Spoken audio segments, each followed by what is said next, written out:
দীর্ঘ সময় চুপ করে থাকাটা মারেফাতের পরিচয়। যখন আপনি চুপচাপ থাকবেন, খুব বেশি কথা বলবেন না, বেশি অপ্রয়োজনীয় কথা বলবেন না, প্রয়োজনীয় কথা বলবেন, আল্লাহর পক্ষ থেকে আপনার কলবের উপরে ইলম আসবে, ইলমের জন্য আল্লাহর পক্ষ থেকে আসবে। দেখবেন ঠান্ডা মাথায় চিন্তা করলে সুন্দর গোছানো চিন্তা করা যায় না, এলোমেলো হবে না চিন্তাগুলো তো। এবং যদি আমরা বেশি ব্যস্ত থাকি, বেশি কথা বলি, তখন কিন্তু চিন্তাগুলো এলোমেলো হয়ে যায়। এটা বলা হচ্ছে প্রয়োজনীয় বিষয়গুলোর ক্ষেত্রেও কথার ক্ষেত্রে সতর্কতা অবলম্বন।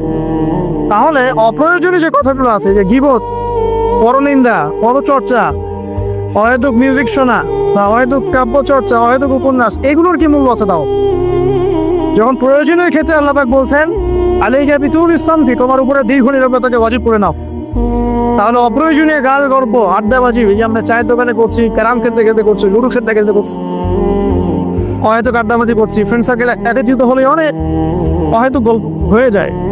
এবং বেশিরভাগ গল্পের ক্ষেত্রে হয় গীবত বা রিয়া বা আত্মপ্রদর্শন, তাই না, বা সমালোচনা। আর বাই দ্য ওয়ে, জাতি হিসেবে আমরা খুব বাচাল জাতি। আর আমরা কাজের চেয়ে কথা বলতে বেশি পছন্দ করি, আমরা কাজের চাইতে কথা বলতে বেশি পছন্দ করি, কিন্তু যার উন্নত সভ্যতা তারা কথা কম বলে, কাজ বেশি করে। আমরা কাজের চেয়ে কথা বেশি বলতে পছন্দ করি, এবং কাজ যদি কোনো একটা করে ফেলি, যদি কাজ হয় 5 ডিগ্রির, আমরা কথা বলতে শুরু করি 100 ডিগ্রি।